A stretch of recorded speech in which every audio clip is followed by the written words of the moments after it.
Baca buku itu ngebosenin, lambat, gak efisien. Ngapain kalau semua informasi udah ada di handphone? Tapi ini yang gak banyak orang tahu. Setiap kali kamu baca buku, otakmu tuh berubah secara fisik dengan cara yang gak bisa dilakuin konten apapun. Dan orang yang rutin ngelakuin ya bukan cuma lebih banyak ilmunya, mereka berpikir dengan cara yang juga berbeda. Hai, namaku Ninda. Aku lulus kuliah dengan IPK 2,9. Gampang ngedistract dan gak punya arah. Tapi sekarang aku udah lebih dari 10 tahun kerja di luar negeri, punya karir global yang gak pernah aku bayangin waktu kuliah. Dan satu kebiasaan baca buku ini mengubah segalanya. Di video ini aku mau nunjukin kenapa, dan kenapa di era AI ini, kebiasaan ini justru makin penting dari sebelumnya. Yuk kita mulai dari yang pertama. Otak kamu gak dilahirkan untuk membaca. Nah, aku mau mulai dengan sesuatu yang mungkin belum pernah kamu pikirin. Ngomong itu natural banget buat manusia. Bayi lahir tanpa diajarin, otaknya udah siap buat belajar bahasa.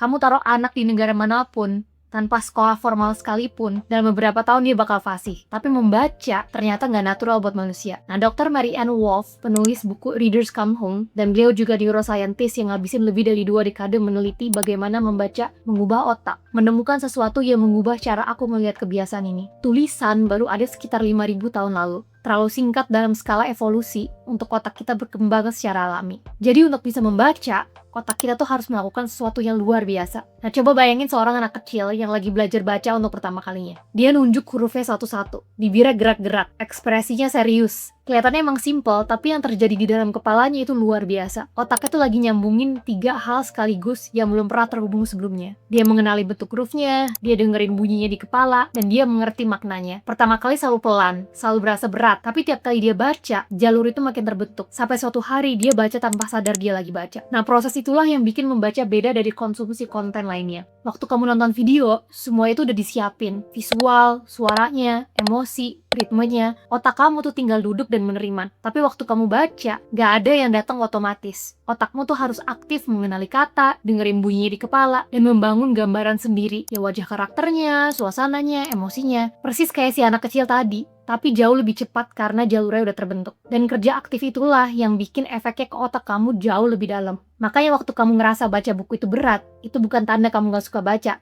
Itu tanda otakmu lagi latihan di level yang paling dalam. Nah, sekarang kamu coba tanya ke diri sendiri, kapan terakhir kali kamu duduk diam dan membaca sesuatu dengan fokus penuh, tanpa notifikasi, tanpa multitasking? Nah, kalau kayaknya udah lama banget nih gue gak kayak gitu. Kebiasaan yang bisa kamu lakuin mulai hari ini, kamu coba 10 menit aja, 1 buku aja, kamu di satu tempat, handphone kamu jangan taruh di dekat kamu. Gak perlu langsung paham semuanya, yang penting kamu rasain otak kamu tuh mulai warming up. Nah, itu otak kamu yang lagi mulai bekerja. Oke, sekarang lanjut ke poin kedua. Lebih banyak konten nggak sama dengan lebih pintar. Nah, ini yang paling sering aku dengar. Aku udah banyak belajar kok, aku udah nonton YouTube, aku udah dengerin podcast. Dan aku nggak bilang itu salah. Tapi, ada perbedaan mendasar yang jarang kita sadarin. Waktu kamu nonton video, termasuk video ini, semua inputnya itu udah disiapin buat kamu. Visualnya, suaranya, ritmenya, emosinya, otak kamu tuh tinggal menerima. Tapi saat kamu baca buku, kamu yang harus mengisi semua kekosongan itu. Kamu yang bayangin, kamu yang simulasiin, kamu yang menghubungkan semuanya. Dan penelitian menunjukkan sesuatu yang mengejutkan, bahwa otak kamu mengaktifkan area yang sama seperti saat kamu benar-benar mengalami kejadian itu secara langsung. Kamu baca tentang seseorang yang lagi deg-degan sebelum presentasi besar, bagian otakmu yang merasakan rasa itu ikut aktif. Secara literal, waktu kamu baca kata kopi, area penciuman di otak kamu tuh ikut aktif. Otak kamu tuh ikut mencium kopi, meskipun hanya dari tulisan. Itulah kenapa buku bisa mengubah cara kamu berempati, cara kamu melihat dunia, bahkan cara kamu mengambil keputusan. Bukan karena buku itu inspiratif, tapi karena otakmu literally ikut menjalani pengalamannya. Scrolling ngasih kamu informasi, membaca ngasih kamu cara berpikir. Dan di dunia yang butuh pemikir, itu perbedaan yang sangat besar. Nah, sekarang coba kamu refleksi ke diri sendiri. Dalam seminggu terakhir, berapa jam kamu konsumsi konten pendek, dan berapa menit kamu baca buku dengan fokus penuh. Dan kebiasaan yang bisa kamu mulai saat ini, malam ini, sebelum tidur kamu coba ganti scrolling terakhir kamu dengan 10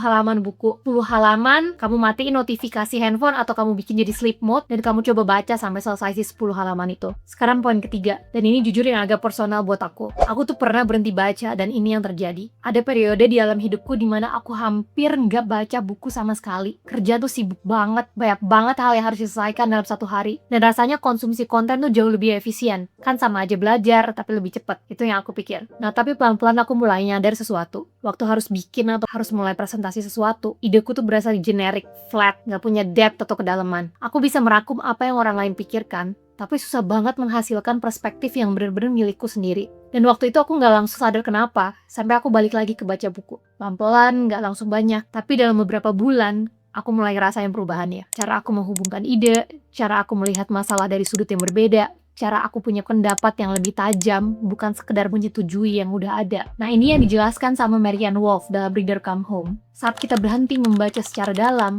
kita tuh kehilangan apa yang dia sebut dengan deep reading circuit. Jaringan di otak kamu yang bertanggung jawab untuk berpikir original, berpikir kritis, dan menghasilkan ide-ide yang benar-benar milikmu sendiri. Dan jaringan itu melemah setiap kali kamu mengganti membaca dengan hal lain. Tanpa kamu sadarin, kita tuh mikir dengan mengkonsumsi lebih banyak konten, kita jadi lebih pintar. Padahal yang terjadi justru sebaliknya. Kita jadi pandai menerima, tapi makin lemah untuk menciptakan. Di era AI, ini justru jadi makin penting. Oke, ini bagian yang paling penting di video ini. Dan mungkin paling berlawanan dari yang kamu kira. Banyak orang sekarang mikir, ngapain sih gue susah-susah baca buku?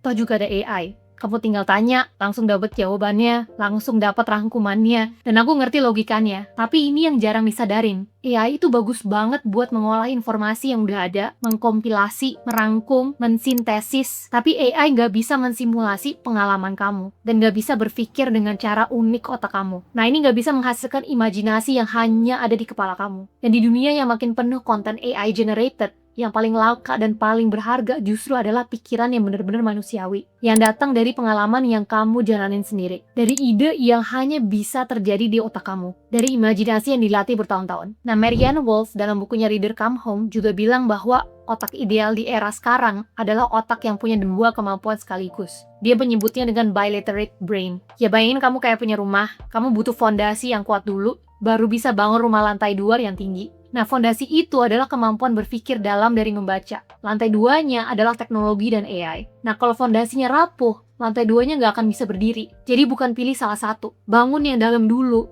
baru pakai teknologi untuk memperkuatnya. Nah, analogi berikutnya, kamu bayangin atlet profesional, LeBron James misalkan. Dia tetap latihan keras setiap hari. Gym dengan teknologi terbaik ada di sana. Tapi teknologi itu bantu dia latihan lebih efektif, bukan menggantikan latihannya. Kalau teknologi yang angkat bebannya, dan LeBron diem aja tiduran, ya ototnya nggak akan terbentuk. Ya sama persis dengan otak kita, kalau AI yang melakukan semua pemikiran beratnya, kamu nggak akan membangun kapasitas yang kamu butuhin. Yang lebih bahaya lagi, tools itu membuat kamu merasa lebih produktif.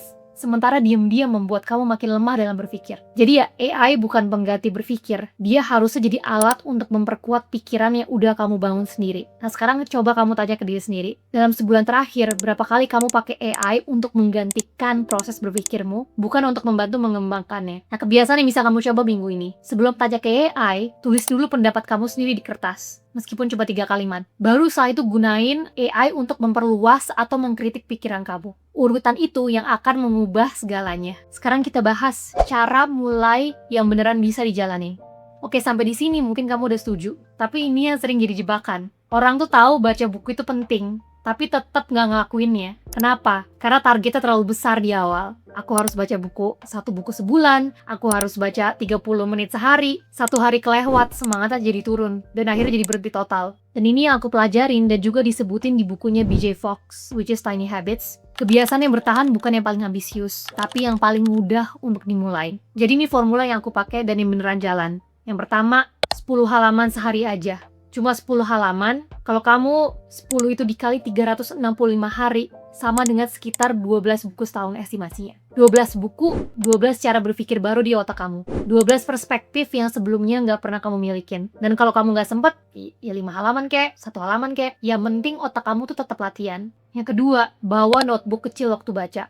Nah, ini bukan soal jadi pelajar rajin, ini soal neuroscience. Menulis dengan tangan itu mengaktifkan jalur neural yang berbeda dari mengetik. Dia memaksa otak kamu untuk memproses, menyaring, mensintesis, bukan sekedar menyimpan. Waktu kamu nulis tangan dari buku, kamu gak cuma mengingat, kamu sedang membangun koneksi baru di otak kamu. Dan yang ketiga, taruh buku di semua area di rumah kamu. Di meja makan, di atas bantal, di tempat yang kamu lihat sebelum kamu refleks ambil handphone. Kamu gak butuh lebih banyak motivasi, kamu butuh desain lingkungan yang lebih baik. Karena seperti yang selalu aku bilang, disiplin itu bukan soal paksaan, disiplin adalah soal desain. Nah, sekarang kamu coba tanya ke diri sendiri, ada nggak satu buku yang udah lama pengen kamu baca, tapi terus ditunda? Kebiasaan yang bisa kamu mulai hari ini, bukan besok ya. Kamu cari buku itu sekarang, ya beli, ya pinjem, atau ambil dari rak kamu, taruh di tempat yang paling kelihatan. Satu langkah kecil, tapi otak kamu akan mengingatnya. Dan dari sini kamu mulai nyadar, kebiasaan baca buku bukan soal terlihat intelek. Bukan juga soal bisa nyebutin nama buku pas lagi ngobrol sama temen. Ini soal membangun versi diri kamu yang bisa berpikir dengan cara yang gak bisa ditiru siapapun, bahkan AI sekalipun. Karena yang paling berharga dari diri kamu bukan data yang kamu miliki, tapi cara unik otak kamu menghubungkan semua itu menjadi sesuatu yang hanya bisa datang dari kamu. Otak kamu adalah aset paling berharga yang kamu milikin. Bukan karena bisa menyimpan informasi,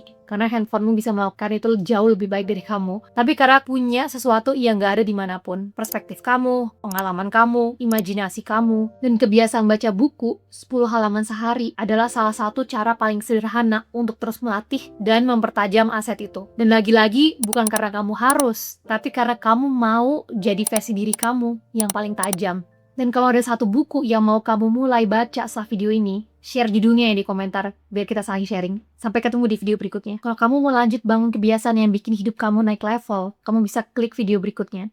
Di situ aku bahas langkah-langkah kecil lain yang bisa kamu mulai hari ini juga.